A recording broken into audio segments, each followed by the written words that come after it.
Bonjour everybody, welcome to another episode of LE Live. We're having a very special episode talking all things Paris. Now, I was there just last week, it was my very first time, but I am a little bit jet lagged, so you'll have to bear with me. But I'd like to introduce my colleagues who are très passionate about Paris. Welcome Ashley and Emily.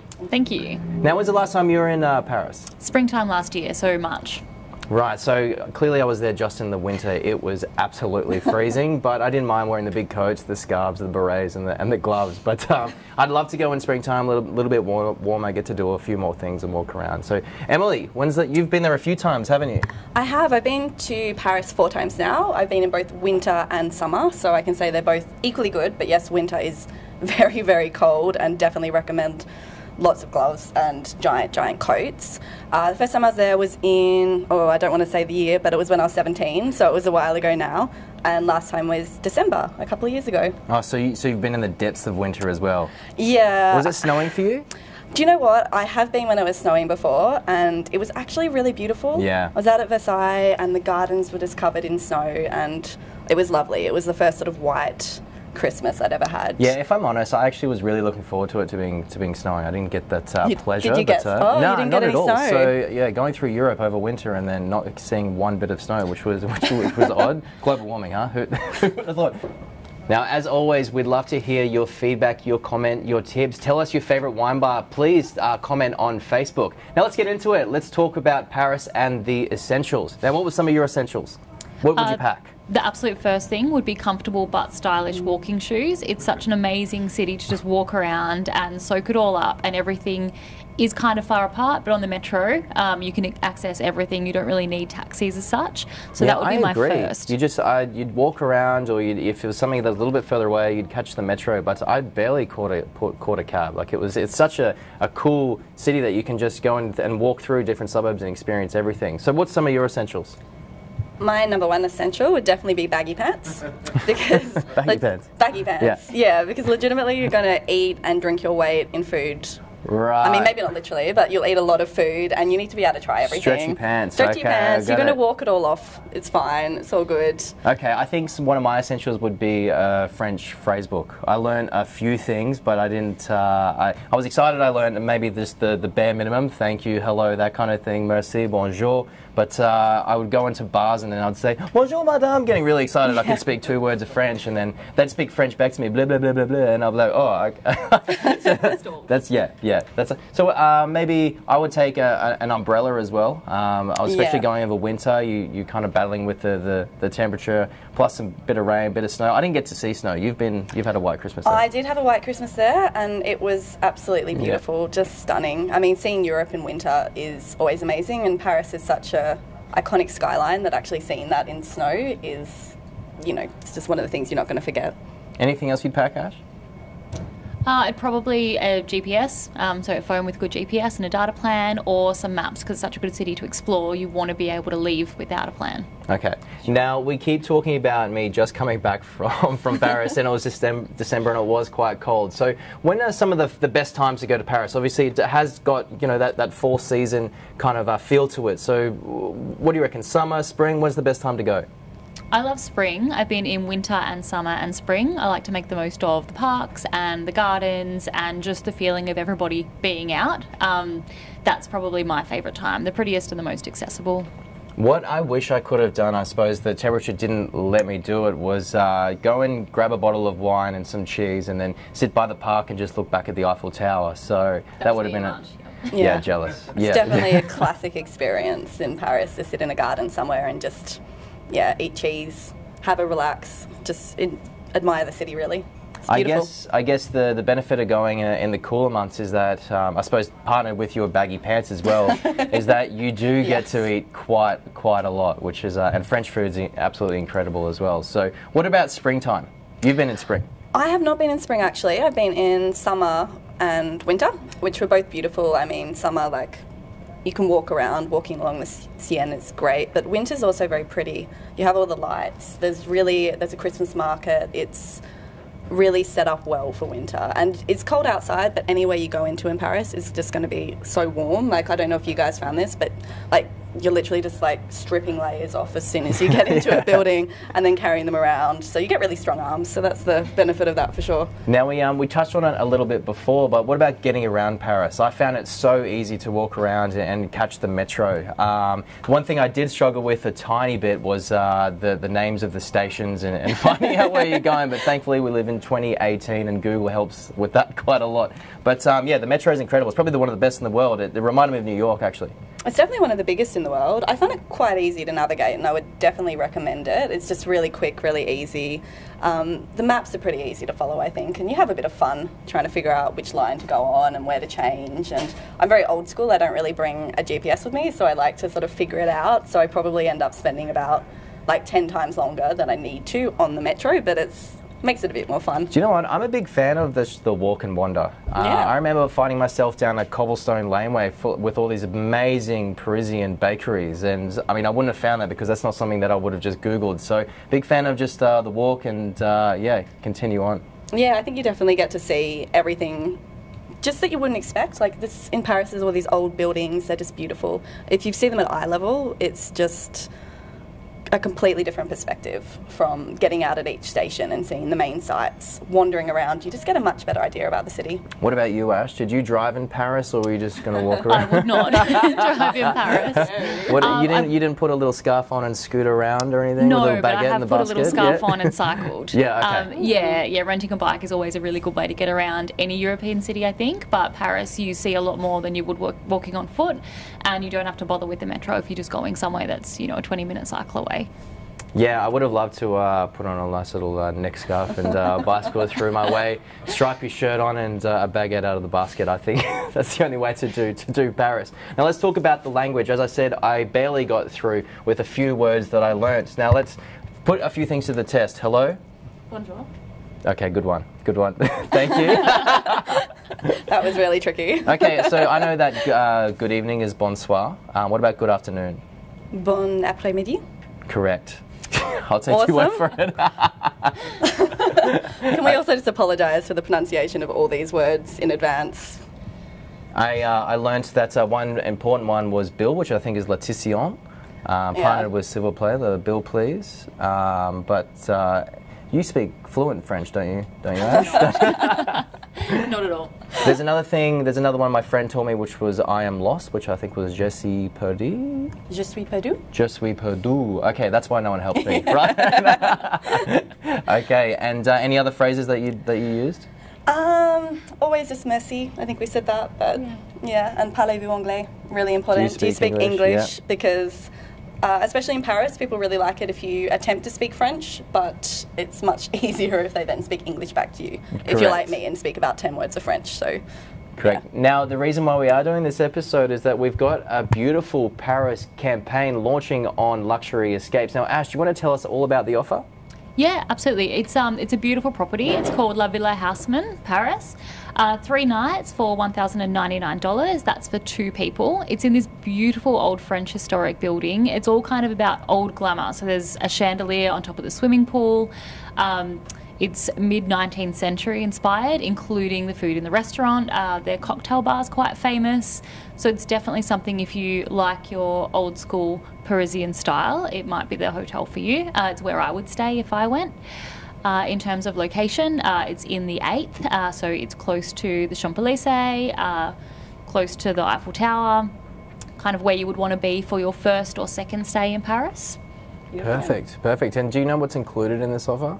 Yeah, so you've got breakfast every single day, you've got a welcome drink, there's discounts off food and beverage, so I think you get 10% off, and then you'll get 2 p.m. late checkout for when you just don't want to leave, and free Wi-Fi. Okay, and I think it's 3 nights for $1,099, is that correct? Yeah, 3 nights, $1,099 for 2 people. Ah, perfect. Sounds like a great offer. I being in the travel industry and walking through Paris, and you'd see all these beautiful old buildings and this beautiful old architecture, and a lot of them would be hotels. So I know what you mean when you see these old hotels that are just so well designed, and you just have that real wow factor. And I had a few pinch me moments when I walked into a few of the lobbies there. So it's yeah, the beautiful properties. Can I also say on that, with those properties, beware the lifts. because Why? I don't know if you guys have been in them, but they're usually these absolutely tiny, tiny lifts, which if you're a little bit claustrophobic is maybe not your cup of tea, but it's really cute, and especially it if just you've got a whole feeds lot into of the luggage old with baggy school. pants as well, like trying to fit I mean, you need at least 10 pairs, let's face it. Now let's talk about Paris draw cards. Now there's clearly there's a lot to do in Paris, and let's go from the top. The Eiffel Tower, which was to see that in real life was just outstanding, in both daytime and nighttime, and the lights come on and the lights flicker on the hour every hour for about 15 minutes, and there's a spotlight going around. I fell in love with it. Did you go up to the Eiffel Tower? I did. I only did it twice, I think. I did it the first time I went to Paris, and then the second time I went with my friend. It is, just as a warning, is usually quite a long wait in the queue, so just make sure you're prepared for that, and the view is 100% worth it. It's gorgeous, and you see all of Paris laid out. Have you eaten at the restaurant in the Eiffel Tower? I've not. Okay. No, I haven't either. I mean, I think it would be amazing, but... Yeah, so I remember going there, and we looked at the menu. I was there just with a mate of mine, so two single dudes in Paris, and we were like, the city of love. Yeah. I like to call it the city of Louvre, which is a nice little Paris pun there.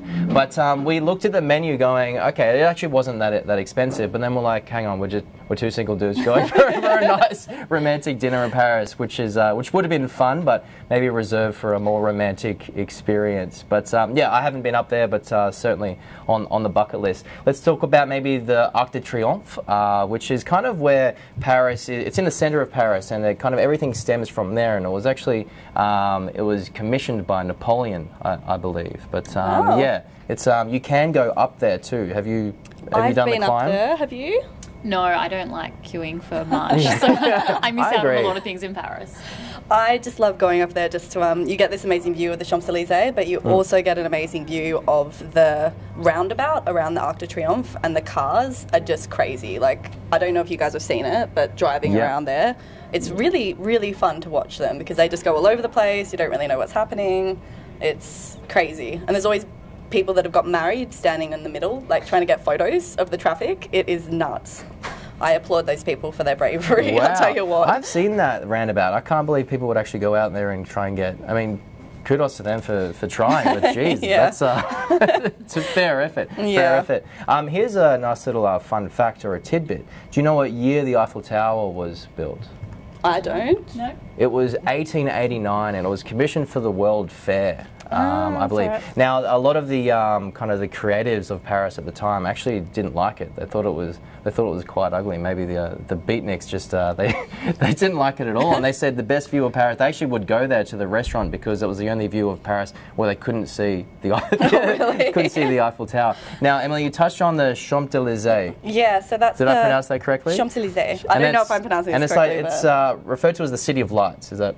Sorry, the Street of Lights. Street of Lights. Yeah, so it's a very big shopping street. I don't know if you've shopped there, Ash, or no? It's just very busy. There's lots of nice shops there. I remember wandering into a few shops and then turning around and being afraid of the prices and wandering out. But it's lovely. And when I was there last time in December, down the bottom is where they do a lot of the Christmas fairs. So there's all these beautiful markets, and they sell all this lovely food and Christmas bits and pieces, which is really nice. Okay, and then we have, of course, the Notre Dame. You've been there, Ash? I have. Okay. I just walked past it. I didn't really kind of like delve into it, but... You were limited on time. Yeah. Yeah, well, it's just such an architecturally significant building. It's a really good thing to go to if you're staying in Paris. But I would say if you're staying 3 days, you would definitely visit. I know you got snowed in and all that kind of stuff. Yeah, I just think it's pretty awe-inspiring, so it's definitely worth going. And the next one, I guess, would be the Louvre. Super iconic, and I love my experience in the Louvre and getting to see Da Vinci and the Mona Lisa, which everyone would say that it's not as big as what you thought it was, and then you can only stand about 35 meters from it, so there's a big rope. No, you can get closer to that, but certainly to see Da Vinci and a whole lot of different European art and French art was an absolute highlight for me. I'd also say don't be scared to visit the same museum twice, particularly if you're visiting the city again, because everything changes and you can discover whole halls and rooms and sections that you would miss out on otherwise. It takes more than a day to do the Louvre, Yeah. absolutely. Definitely. Yeah, absolutely. And then you have things like Rembrandt as well, and there was a few Michelangelo there. There was a whole Roman room. What I did love was Napoleon's house. They transported into the Louvre, Yeah, that's so you could actually amazing. walk through his dining area and his bedroom and things like that. And I didn't know I had walked into it, so I was just kind of like, and the floors just kept creaking. I'm like, God, the Louvre's getting old. Like, what's going on here? But then I realized when there was, this big, beautiful chandeliers, and yeah, It all made sense. very opulent. Now, talk about my favorite thing. The entire reason I went there, the food. The food and the wine, really. I loved it. I loved it so much. I probably ate a little bit too much. I should have listened to your tip and packed some baggy talked to you pants. beforehand, I would have warned you, but... But nothing Too better late. than finding maybe an oyster happy hour and choosing a Beaujolais or a Bordeaux. I love the food. and Here's a wine. question for you guys. Did you try snails when you were in Paris? I did. You did? What did you think? I loved it. It was so buttery. You know what I did like was that you got a escargot tool in the shape of a snail shell. So you would so you would have a fork and then you would have this clamp literally in the shape of a snail, and then I sat there and had a nice bottle of wine, and yeah, My it was snails fantastic. were not that fancy. We just basically tipped them down. It was just at the market. So you were just smashing snails. Just smashing snails on the street. How very French of you. I tried. What about frog legs? I did not do frog legs. I don't know if you See, did. I did Ash? frog leg as well. Tried them, but not in Paris. No. So. Right, so I must have had like an internal list because I did eclairs, croissants, I did everything that I could find that was French. I had deep fried goat's cheese. It was incredible, but I do find that the food is very, very rich. But they say that the French have such a healthy diet, even though they're eating all this, fatty and creamy things. But they're eating good food. It is amazing. It's like croissant for breakfast. Then you stop by your bakery. Have some You get olives. your bread. You have your olives. I wouldn't have it any other way. The bread there was absolutely incredible. Yeah, absolutely love it. Okay, so let's talk about shopping. Did you go shopping? I'm not a shopper, but I came across a few markets and picked up some nice things. You want to go to Paris, you want to buy a scarf. So that when someone comes to your house and said, "Oh, where'd you get that?" Picked it up in Paris. Right, so you're buying things just for the story back at home. I love it. I love it. Just want to name drop. Yeah. I stayed in the 10th arrondissement. Is that how you pronounce it? Arrondissement? That's a word I cannot help you with. I guess I'm sorry. it's probably it's more of a gentrified, cool hipster area. And I found this old boutique kind of vintage place, which I found this beautiful beret I got. So I think it was only Oh, I think it was only nice. €5. But so I sported this the entire time I was I Did was people around. think you were French? Yeah, especially when I was going, bonjour, madame. But so I'd find these cool little eclectic vintage shops that you could find all these beautiful French coats and berets and things like that. So that was my extent of the shopping, but I did walk down the Champs Elysees. Champs Elysees? And, but yeah, some of the prices were quite exorbitant. Yeah, I really like the markets in Paris. Like Montmartre has beautiful markets. It's a bit cheaper. You can sort of wander around without feeling, I guess, too pressured to buy anything, which is really nice. And it just has a variety. I love old books and things like that. Yeah. I mean, most of them are in French, so I didn't, get any of them. But it's nice to flick through them. Now we touched on this before, art and obviously the Louvre, and you have some other smaller galleries that are there. One great tip for all you punters out there going to Paris for the first time: the Louvre's actually closed on Tuesdays, which I didn't know about. So I rocked up all very excited, got the photos. Everyone was there trying to do the thing where they hold the top of the Louvre, and we were trying to be funny, pretending we were pushing it over. But anyway, but then we get to the gate, and there was a very confused look on the man's face about why we were there. And we were also equally confused about why he was looking at us. And it turns out there wasn't a queue as well. we thought because it was the middle of winter, we had just lucked out. Yeah. Incorrect, but I have heard from the locals that there are some beautiful other galleries and other, even the modern and contemporary museums just near the Eiffel Tower there as well. So definitely check that out. Yeah. One of my favourites is definitely the Musee D'orsay, which is got an amazing impressionist section. I don't know if you guys went at all, but that's one of the highlights of Paris for me. I've been there a few times. I would highly recommend getting an audio guide. This is something that I've just discovered as an adult is a really, really great thing to have, because I don't know anything about art. and I'll be looking at these amazing paintings by Renoir, and I'll be like, yeah, that's pretty cool. And then you put in the earphones, and it all makes sense on so many different levels that I just had no idea about. That's definitely my top tip. It's a good tip. I like it. Thank Put you. that under Ellie Essentials or maybe Le Essentials. Okay, so why would we go to Paris this year? It's a big year. We're just at the beginning, and I think there's a few events coming up. Yeah, so one of them is the opening of the biggest restaurant in Europe, which is Mama F, I believe it's called.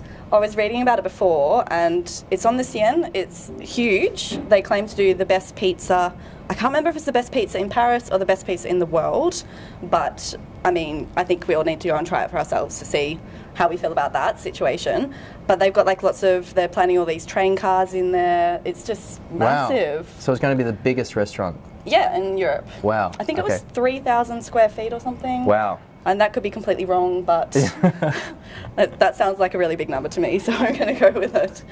Okay, so what else have we got? Well, I think there's the season of Force at Disneyland coming up, but there's a whole repertoire of events all throughout the year. So speaking of restaurants, and you just reminded me of something. I was walking up near the Sacre-Cœur, I think that's how you pronounce it. Yeah. It's an old beautiful church, and then following down a cobblestone laneway to kind of an eclectic mix of all these old beautiful French restaurants and cafes. And at that point, there was a guy playing French accordion, and I was in a cobblestone laneway, and everyone was outside drinking wine. I just thought to myself, this is the most French thing I will ever see. Did you have your hat on at the time, your beret? I did. I was wearing a stripy shirt, I was wearing a beret, and then I just had to stop, and I said to my mate at the time, I said, let's go to that bar, let's have a croissant there, let's have lunch at this one here. Now, we've got something very, very special. One of our colleagues based over in France, his name is David. He's got a very special message direct from Paris. David. Bonjour travelers, this is David checking in from the Arc de Triomphe in Paris.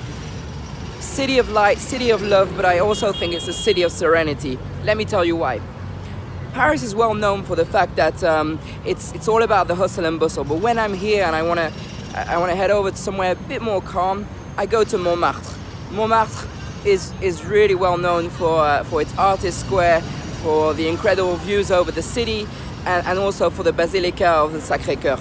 So it's a perfect location for a relaxing wander. And don't forget, at the end of your stroll, to head over to a crêperie and have a delicious French crêpe.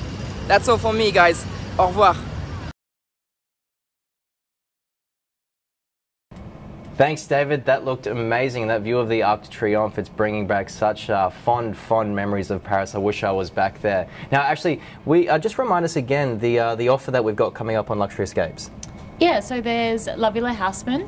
It's in the 8th arrondissement near the Champs Elysees. You get daily breakfast, you get free Wi-Fi. It's a late checkout and discount off your food and beverage.